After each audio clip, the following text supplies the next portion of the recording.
হরে কৃষ্ণ। আজ কামিকা একাদশী।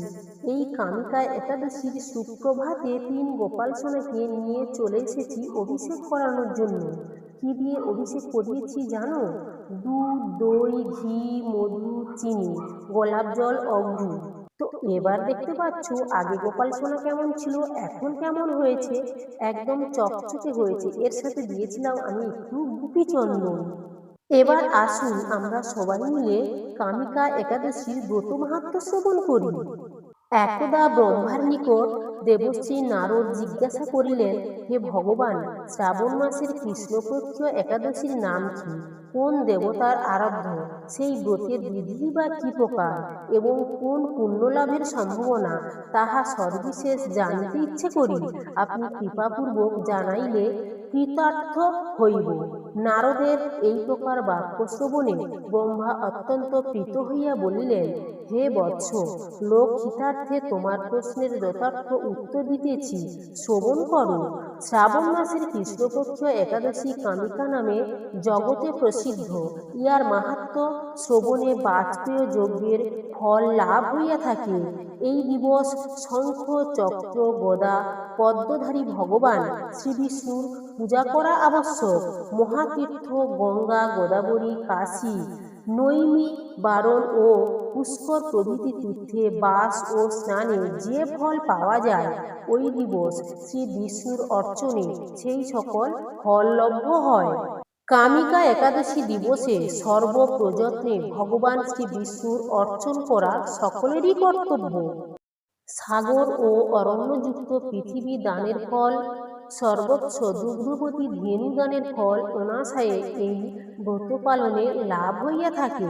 শ্রাবণ মাসে যে মানব শ্রীধরদেবকে পূজা করেন, তিনি দেবতা গন্ধর্ব, উর্গ ও পর্ণগন্ধ দ্বারায় পূজিত হইয়া থাকেন। সুতরাং পাপভীরু মানুষের পক্ষে কামিকা একাদশীতে সর্বপ্রযত্নে যথাশক্তি ভগবান শ্রীধরের পূজা অবশ্য কর্তব্য। যাহারা পাপ পঙ্কপূর্ণ সংসার সাগরে নিমগ্ন, এই ব্রতেই তাহাদের উদ্ধারের একমাত্র শ্রেষ্ঠ উপায়। এই প্রকার ব্রতের ন্যায় পবিত্র পাপহারী শ্রেষ্ঠ ব্রত কোথাও দেখা যায় না। হে নারদ, শ্রীহরি স্বয়ং ইহার এইরূপ মাহাত্ম্য কীর্তন করিতেছেন। রাত্রি জাগরণের সহিত যাহারা এই ব্রত পালন করেন, তাহারা কখনো যম ও সংহারকর্তা রুদ্রের মূর্তি দর্শন করেন না বা কোনো প্রকার দুর্দশাগ্রস্ত হন না। এই ব্রত পালনকারীরা কখনো নিজ যোনি প্রাপ্ত হন না। যোগীগণ এই ব্রত উপবাসের ফলে ঈশ্বর সাধুষ্যা মুক্তি পর্যন্ত লাভের সমর্থ হন। অতএব সংযত চিত্ত হইয়া সকলেই শ্রীধর দেবের অর্চন অবশ্যই কর্তব্য। কেশবপ্রিয়া তুলসীপত্রে যিনি শ্রীহরির পূজা করেন, পদ্মপত্রের জলের ন্যায় তিনি পাপে লিপ্ত হন না। একমাত্র সুবর্ণ ও চতুর্গুণ রূপ্য মূল্যের উপকরণ দ্বারা পূজায় যে ফল লাভ করা যায়, একটি মাত্র তুলসী দল দ্বারাই পূজনে সেই ফল প্রাপ্ত হইয়া যায়। যিনি তুলসীকে প্রত্যহ দর্শন করেন, তাহার নিখিল পাপ সমূহ বিদূরিত হইয়া যায়।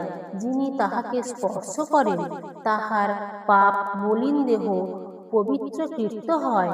তাহাতে প্রণাম করিলে রোগ সমূহ দূরীভূত হয়। তাহার মস্তকে জল সিঞ্চন করিলে যমও তাহার নিকট আসিতে ভয় পায়।